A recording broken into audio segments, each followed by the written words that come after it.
Are high-interest credit cards or personal loans weighing you down? Unlock gives homeowners a smarter option. With a home equity agreement, you can tap into your home's equity for cash today. There are no monthly payments. Here's how it works. Unlock provides funds upfront and in exchange, shares in a portion of your home's future value. That means you keep control with the flexibility to use your equity your way. Pay off bills, invest in home improvements, or set aside savings for peace of mind. For thousands of homeowners, Unlock has been the key to moving forward without the pressure of another payment. Put your equity to work for you. Visit unlock.com to learn more about a home equity agreement. That's unlock.com to learn more. Terms and conditions apply. Not all homeowners will qualify. Not available in all states. Actor Portrayal. Home equity agreements are offered by Unlock Home Equity Solutions, Inc. In certain states, NMLS number 2657081. Visit www.consumeraccess.org for more info. Well, here we go. It is a special live chat here on the Pittsburgh Hockey Now Network, YouTube, Facebook, and wherever else the boys put it. Hi, I'm Dan Kingerski on the network. I just had a bunch of pictures. I don't know where they all went. I'm trying to find them. Hang on. Graphics. No. I'm learning the new software. Literally, I hit record and all of the cool stuff, it went away. So here's what we're going to talk about on the live chat. The Tristan Jarry trade.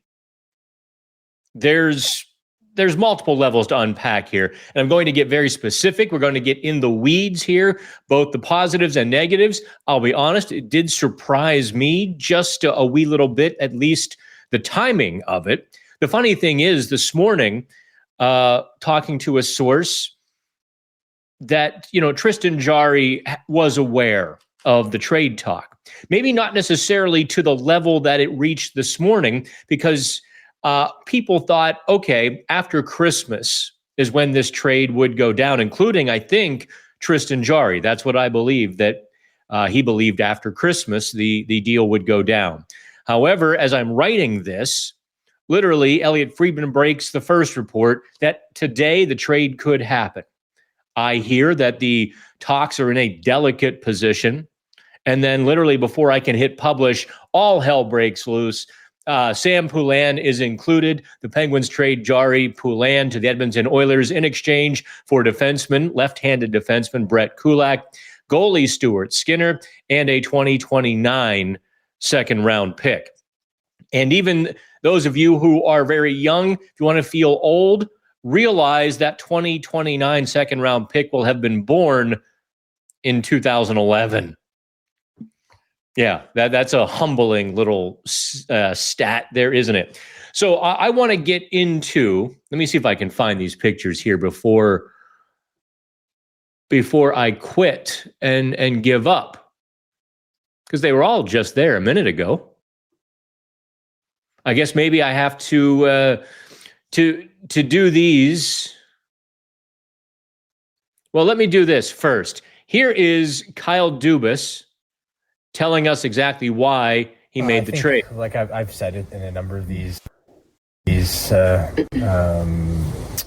press conferences we've had, I think with goaltending, it comes with a certain sense of volatility. There's very few goalies in the league that are, that have that linear progression night after night, and whether it's an up and down profession. It's a very tough profession, and I don't think we've at times made it the easiest position to play with our play in front of him over the years. And I think in his case, I would say that this year he probably had been working out as intended. I mean, he'd steadied himself, as we talked about at the end of last season, come back from being sent to the minors, played very well, and just think with where we're at, this, and the opportunity to bring in a goalie that has deep experience in Stu, plus what we feel is an ability to upgrade our defense, plus the draft pick. It made sense for us to do it at this time, and I think Tristan, as everyone here has seen, is extremely talented, and it'll be a great opportunity for him in Edmonton, where he's had success in junior with the Oil Kings, and they make their home there. So I'm happy for him.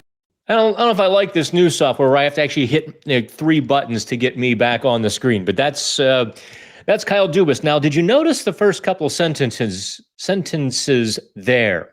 I think what Dubas was very subtly alluding to was basically trading Jarry while the getting is good.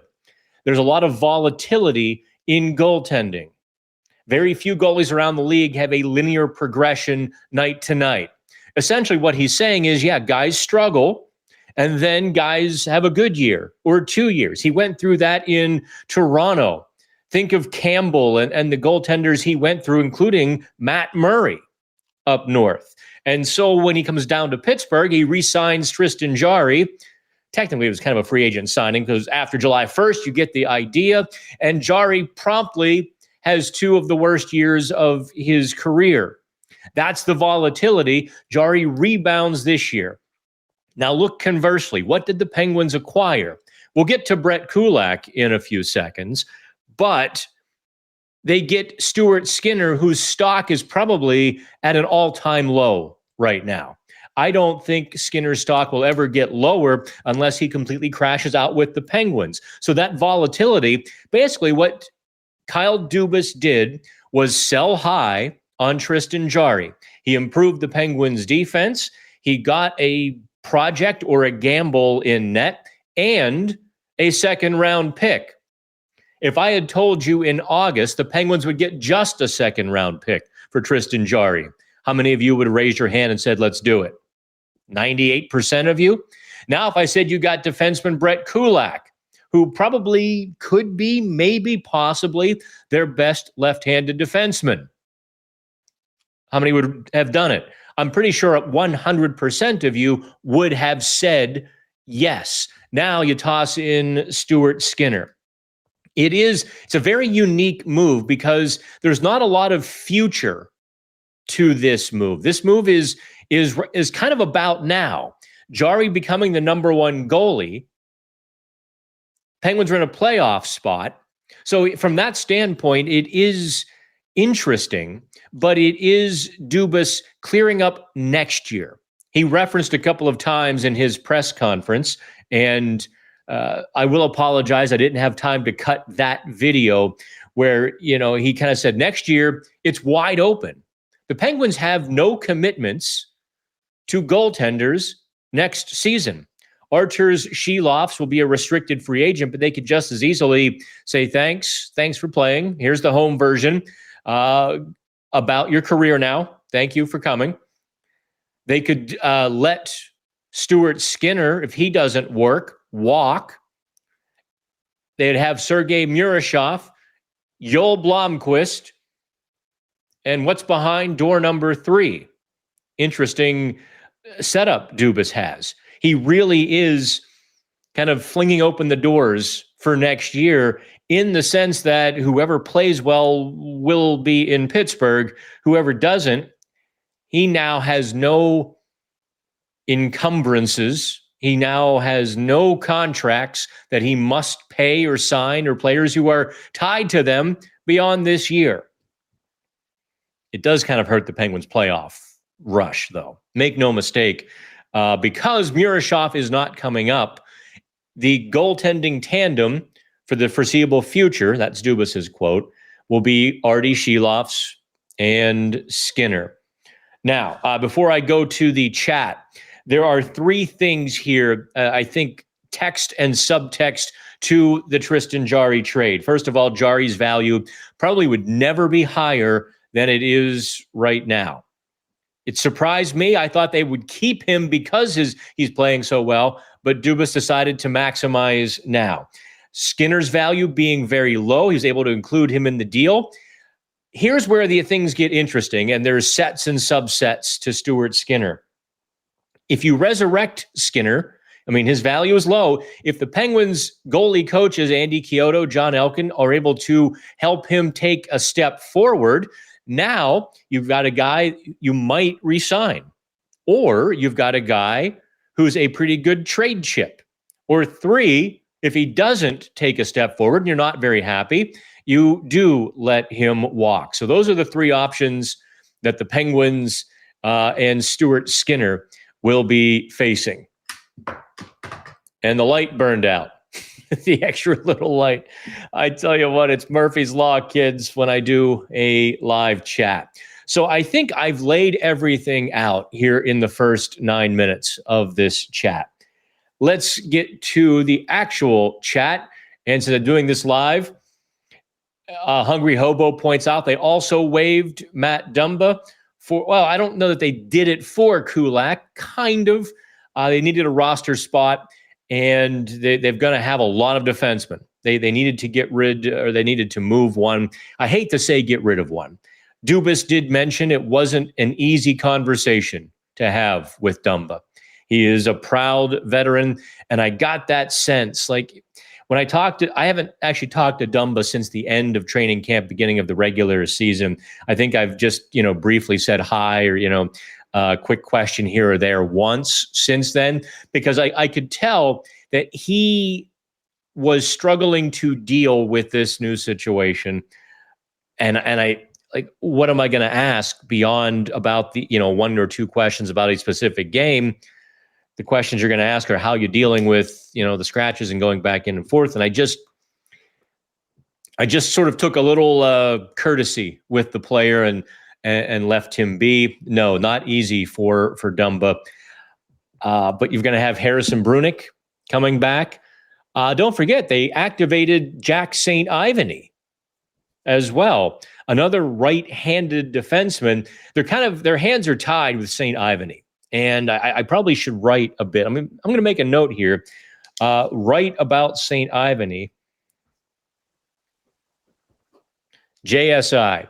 Because you look at guys like Vladislav Kolyachonok last year, who kind of ping-ponged around. And the year before that, it was John Ludwig, where these seventh defensemen can't slip through waivers, especially a right-handed guy. Do the Penguins see a future with St. Ivany? Yes. He's been a late bloomer. I mean, he is 25, going on 26. But they feel like he's just scratching the surface of what he can bring to the professional level. So they're going to keep him around. He might not play a whole lot. Might be one of those where they sit him out for a while and send him back down to Wilkes-Barre on another conditioning assignment or whatever they can get away with. Dumba was, I don't know. I'm sure not very happy. In terms of on the ice, no. It really, I mean, there were a few good games there in a row that Dan Muse reinserted Dumba into the lineup. I thought things would start working, but it really just in the end with Ryan Graves there in the third pairing didn't. I'll go into Dumba a little bit here. The things I thought Matt Dumba didn't do in the regular season nearly as well as he is capable of. Skating the puck. I mean, this guy has some good wheels, and for whatever reasons, the preseason and training camp that he had where he was wheeling around the ice did not translate to the regular season. And he sort of became kind of caught in the middle of his own game. He wasn't hard around the net. He wasn't skating, he wasn't offensive. He wasn't defensive. He was just sort of caught there in the muck and the mire and the quicksand. So from that standpoint, that's why they waived Dumba. Diane says, hi, Dan. Oh, hi, Diane. NES Addict is kind of happy. What a day, says Ness. I know a lot of you are. Brandon wants to greet us as well. Will is happy about the trade. I knew a lot of you would be just cloud nine, whether the Penguins got a warm six-pack or if they got anything in return. You know what? Now might be a good time. I'm going to actually hide that comment. Now would be a good time to sort of look at the Penguins' blue line with Brett Kulak.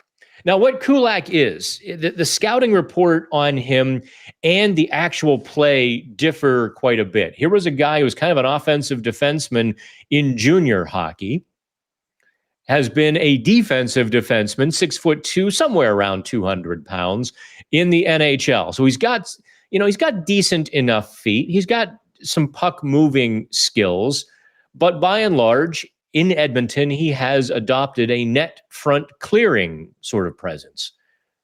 I think the Penguins sorely need that. sorely. I mean, the Penguins have allowed, especially think of the 6-on-5 situations in which their crease has become, a discotheque. It's just been a party in the Penguins' crease. Ryan Graves unable to clear people out, and Parker Wotherspoon, that's not his strength. Ryan Shea can be stiff near the crease, but he's not a bulldozer. So if Kulak can help get the goalie's eyes clear, instant upgrade. The question is, will they keep the top four together? Will they keep Shea, Letang, Wotherspoon, Carlson, Graves, and Clifton? I wonder if you might see Parker Wotherspoon and Graves begin to trade off a little bit, because I believe Wotherspoon's game has regressed, especially over the last several weeks. I mean, haven't noticed him except for some bad moments, actually. So, Founded in 1964, Fremont Bank understands the difference 60 years can make. It's the difference found in the details. The difference between customers and trusted neighbors. The difference between preparing for the coming weeks and planning for the coming years. The difference between serving a community and serving your community. So what difference does 60 years make? All the difference in the world. Fremont Bank. Here for you. Here for good. So there's that. Maybe he anchors Carlson. Maybe Shea goes with Carlson and Kulak goes with Letang. I don't know. The easiest thing to do, I suppose, would then just be to make Ryan Graves your seventh defenseman. But unfortunately for the Penguins, all three of their left side defensemen are kind of very close in terms of production and play and ceilings and all of that. They're three very similar type players. All right, let me get to Sonny here. I called this trade a month ago. No, you didn't. You didn't call Skinner and Kulak in a number 2. The reason Dubas had Muse rotate goalie starts every other game was to force Jarry to stay engaged, raise his value, then trade him. Dubas is a genius. Well, you're putting a lot of between the lines context and subtext into this, aren't you, Sonny? You're kind of going back and rewriting a few things. The reason that they did a goalie platoon was, one, Jarry was never not engaged, but let's be honest, there have been questions about Tristan Jarry's health. 2, they wanted to give Arturs Shilovs the runway, and that was their word, not mine. They wanted to give Shilovs the runway to grow into the goalie he's going to become. Whether it's what he is right now, whether it's 2 steps ahead, that is to be determined, right? But they wanted to give Shilovs enough net to grow, to develop. So that's why the platoon. It wasn't necessarily to feature Jarry in a trade. I mean, they would have been just as happy to promote Sergei Murashov to the NHL and send Jarry down if that's what made the most sense in October. It just so happens that Jarry took the net by playing the best of anybody, including Murashov. Go to Mr. Duncan. I hope the trade works out and Skinner thrives with the change of scenery. I don't know if many people realize that Stuart Skinner is kind of an Edmonton native. So there you are. You're on your hometown team. All of your family and friends are constantly around you. Good games, bad games. And you have the pressure of trying to help your hometown team win a Stanley Cup. Now, maybe Stuart Skinner's not the best goalie in the world. Maybe he's simply an average NHL netminder, a guy who should be around the 900 save percentage if he gets some defensive help. I think that's just about average in this game and this moment. Maybe that's exactly where he's at. Maybe a point below, maybe a point above. But you take away all of that pressure of being in your hometown and hearing it when you go to the grocery store and all of that.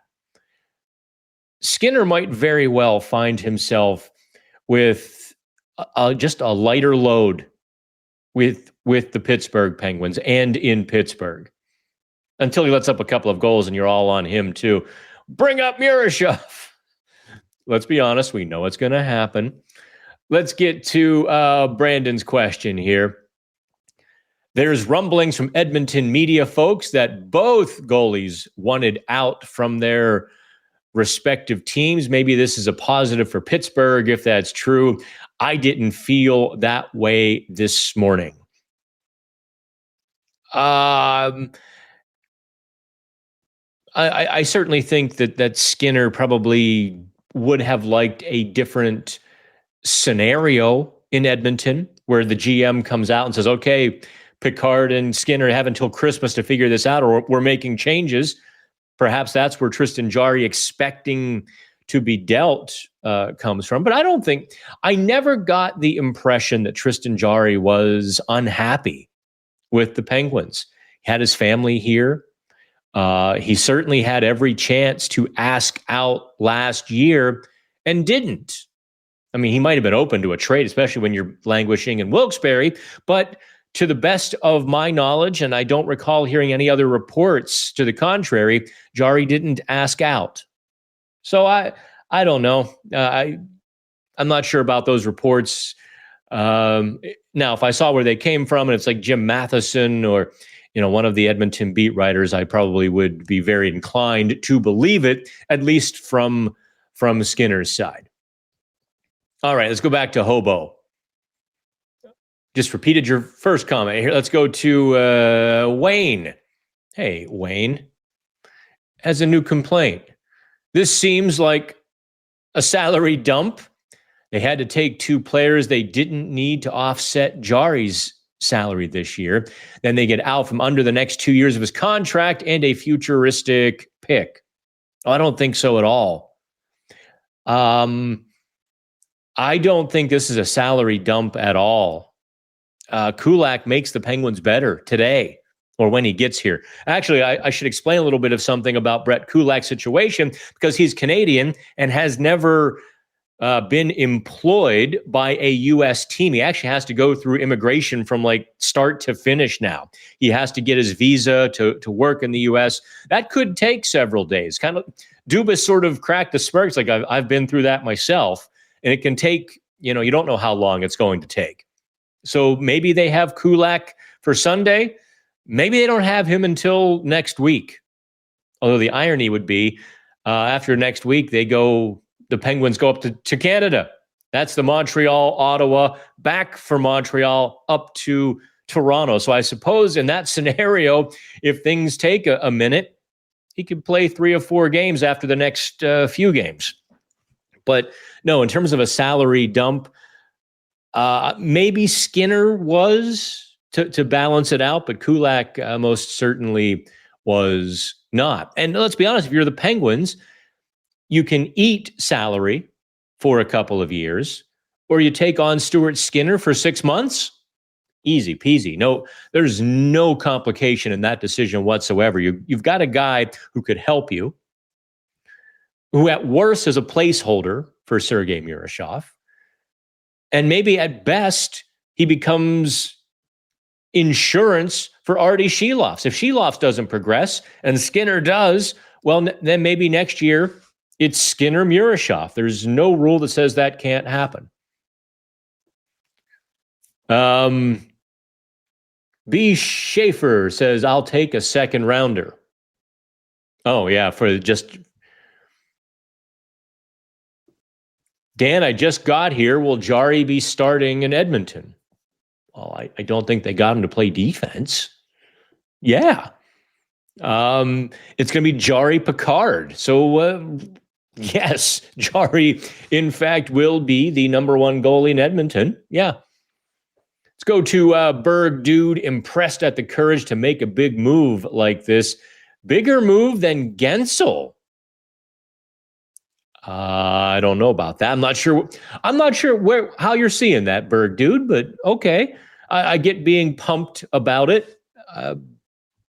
Definitely the drum beat. It went quick this morning.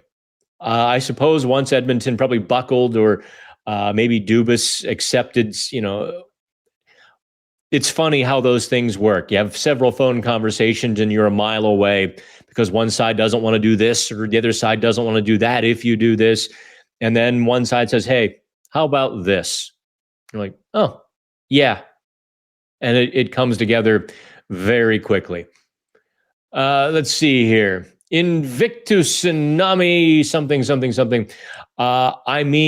Will he be sharing the net like here, or is it an upgrade for him? It's an upgrade for Jarry. I would doubt very highly that Picard is going to take a 50% share with Jarry in Edmonton. Picard has had an even worse year up there, and there was a third goalie, was there not? Oh, there's Connor Ingram that Edmonton has stashed away. Perhaps the plan very soon would be a Jarry Ingram, a bit of a platoon. I like Connor Ingram very much. We shall see. B Shape says, a lot of Edmonton fans I've seen don't seem particularly happy about this trade. Well, I suppose I understand that because Tristan Jarry's got enough baggage for a 3-week vacation to both Antarctica and Hawaii. He's got plenty of bags in tow the last couple of years. I mean, if you're Edmonton, you're thinking Stanley Cup. We have to beat Sergei Bobrovsky. Stanley Cup. Tristan Jarry arrives. Here's a guy who went through waivers last season, spent a month in Wilkes-Barre.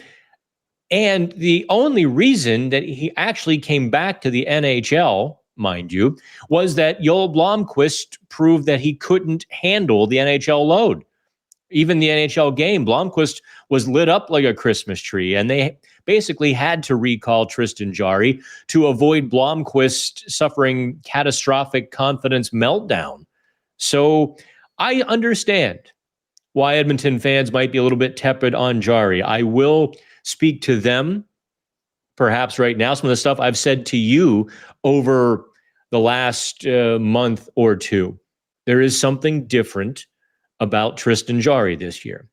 A new father, a guy who went through hell last year and came out on the other side and realized, there is life after this. There's life outside of this. Gave him a whole new... Coming at you live from Auto Trader, here's New Car Energy. They're searching inventory. You can make a budget for your wallet to help you succeed. It's smarter car shopping just for Find you. your next ride at autotrader.com. Powered by Auto Intelligence. Perspective.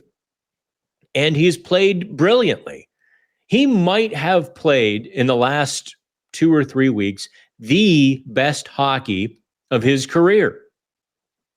And you know what? It wasn't that surprising to me. He had a slow start into training camp. I wasn't overly impressed with him in the early part of preseason, but there was a certain building element to it. He was better each day than the last. And by the time the season rolled around, it was fairly obvious that he was going to stay unless they were just absolutely dedicated to Murashov, which obviously they wanted him to matriculate a little bit more down in Wilkes-Barre. I do understand Edmonton's reticence. I would probably tell an Oilers fan, relax. You're going to get a pretty good Tristan Jarry. And by the way, one of the things that always impressed me about Jarry, that I felt bad it got lost in the shuffle over the last couple of years when his performances were not up to par, was how gutsy it was for him to play in Game 7, 2022 against the New York Rangers. I mean, this was a guy who really shouldn't have been playing hockey for a couple of months. Remember, the plan, if the Penguins won that Game 7, they were going back to Louis Domingue in Game 1 of Round 2. Or if they won Game 6, Jarry wouldn't have played at all for a couple more weeks because his ankle was badly banged up, twisted up. Did he need surgery? I don't recall that part. But he wasn't healthy until later July or August. And there he is out there in Game 7, played really well. You remember that Game 7. That was just a calamity, the perfect storm of weird occurrences, bad calls, and whatever else went against the Penguins in the final 5 minutes there. And as the hockey gods snatched victory from them. I'm going to bet you now that Jarry performs quite well in Edmonton. That's my guess. John says, I have reservations trading our number one goalie, who has been instrumental in putting the team in a playoff position. I think that is fair. That's why I played the Dubas clip at the top of the show, the volatility. That, I think, was Dubas' way of telling everybody we had to do it now, because if things go south, we'll never get this offer again. All right, Zachary. Can't believe Dubas got any type of value to get his full contract off the books. I bet Zachary's a big Tristan Jarry fan. Cruxer, the goaltending battles between Fowler in Montreal and Murashov in Pittsburgh over the next few years are going to be a lot of fun. Yeah, Fowler looked like he's the real deal too, didn't he? He made a couple of saves on McGroarty and Koivunen and Kindle that they were good saves. That was not an amateur playing. Gable Fisk out in Vegas. Bust is a strong term for someone taken outside the top 20, but I think we can comfortably call Sam Poulin a never. This episode is brought to you by Progressive Insurance. What if comparing car insurance rates was as easy as putting on your favorite podcast? With Progressive, it is. Just visit the Progressive website to quote with all the coverages you want.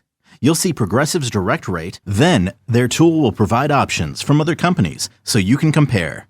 All you need to do is choose the rate and coverage you like. Quote today at Progressive.com to join the over 28 million drivers who trust Progressive. Progressive Casualty Insurance Company and Affiliates. Comparison rates not available in all states or situations. Prices vary based on how you buy.